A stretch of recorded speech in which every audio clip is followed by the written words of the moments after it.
Hello friends, कर्ज या loan लेना हमारी सोसाइटी में खराब माना जाता है, लेकिन world wide best selling book rich dad poor dad के ऑथर और अमीर बनने के गुर सिखाने वाले रॉबर्ट कियोसाकी ने कर्ज को लेकर एक दूसरे तरह का आइडिया शेयर किया है।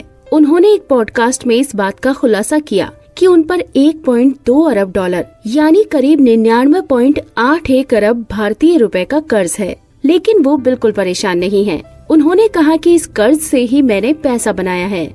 उन्होंने इसी पॉडकास्ट में कहा कि एसेट्स और लायबिलिटीज में बड़ा फर्क होता है। जो इंसान इस फर्क को समझ जाता है वही पैसा कमाना सीख जाता है।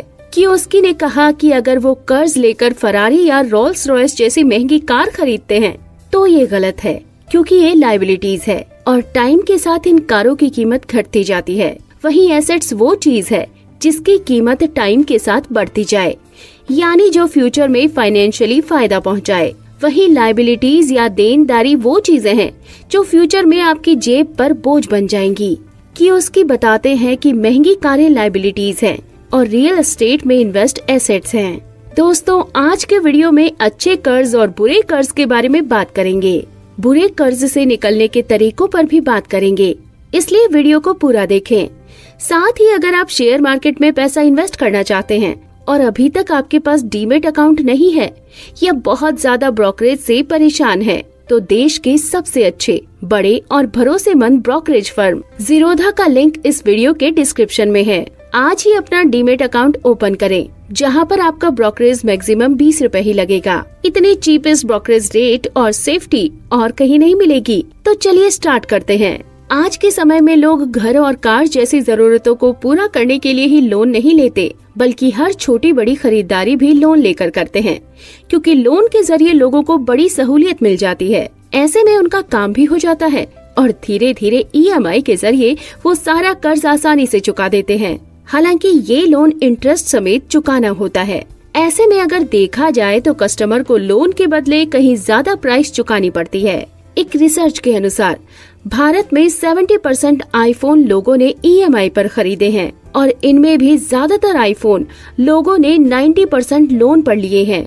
इससे भी बड़ी बात ये है कि भारत के ज्यादातर लोग क्रेडिट कार्ड से पैसा तो खर्च कर रहे हैं, लेकिन इस पैसे को टाइम पर चुका नहीं रहे हैं। भारत के लोगों पर क्रेडिट कार्ड से खर्च हुए पैसों का 31% पैसा बकाया है, जो लगभग 2.5 लाख करोड़ रुपए के आसपास है।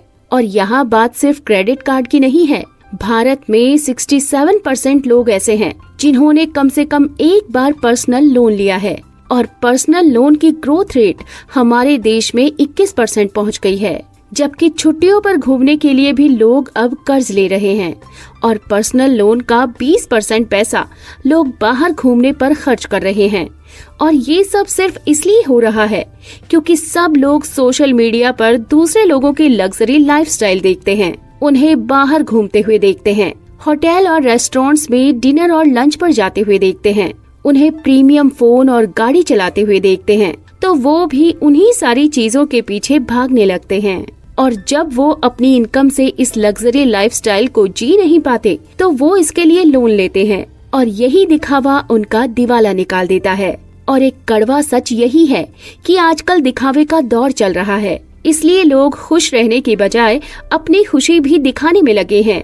भारत में इस सिचुएशन के लिए उन सोशल मीडिया इन्फ्लुएंसर्स को भी जिम्मेदार माना जाएगा जो अपनी दुकान चलाने के लिए अपनी अमीरी का दिखावा करते हैं और इन्हें देखकर हमारे देश के आम लोगों का दिवाला निकल जाता है। तो दोस्तों, हमें किस तरह का लोन लेना चाहिए, पहले इसे समझ लेते हैं। कर्ज या लोन को भी 2 कैटेगरी, गुड और बैड में बांटा गया है। दोस्तों, सबसे पहले ये जानते हैं गुड लोन क्या होता है।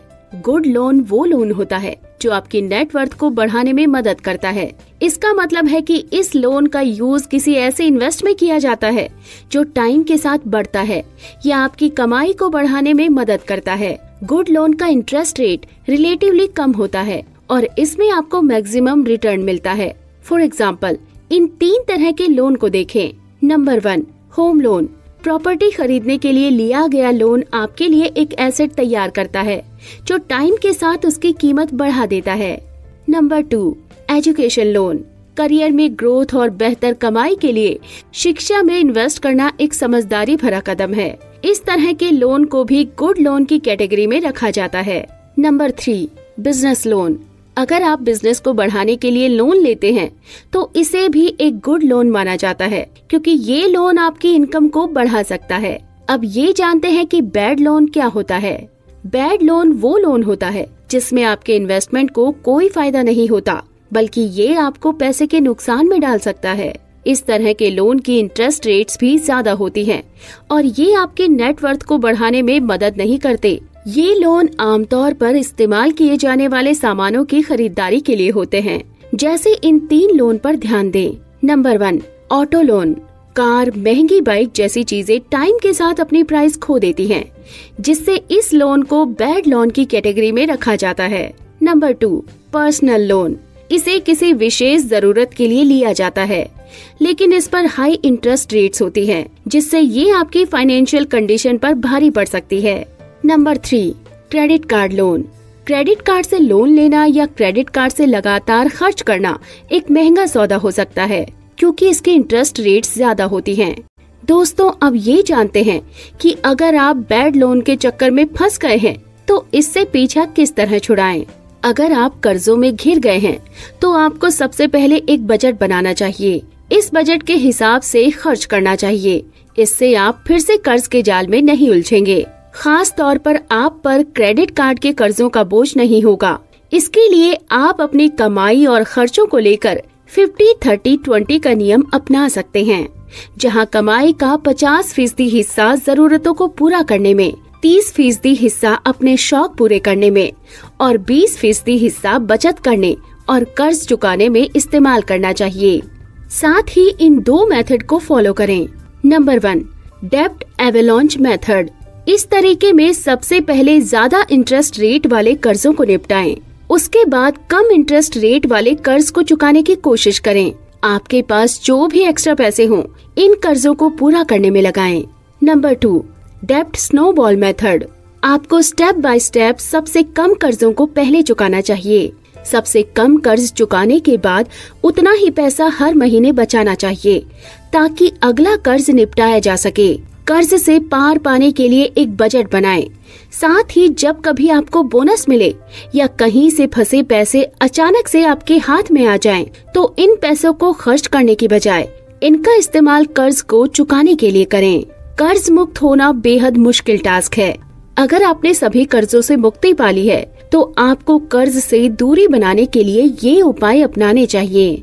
नंबर 1, हमेशा एक इमरजेंसी फंड बनाना चाहिए। नंबर 2, अपनी कमाई बढ़ाने के दूसरे सही तरीके भी आजमाने चाहिए। नंबर 3, अपनी कमाई और खर्चों का बजट जरूर बनाना चाहिए। नंबर 4, अपने क्रेडिट खर्चों पर नजर रखनी चाहिए और क्रेडिट स्कोर चेक करते रहना चाहिए। तो दोस्तों, अगर वीडियो पसंद आया तो लाइक का बटन जरूर दबा दें और हमसे जुड़ने के लिए एफर्टलेस जीके को इंस्टाग्राम पर भी जरूर फॉलो करें और ऐसी ही काम की बातों के लिए चैनल को सब्सक्राइब करें। साथ ही डिस्क्रिप्शन में दिए लिंक से ज़ीरोधा से अपना डीमैट अकाउंट ओपन करना ना भूलें।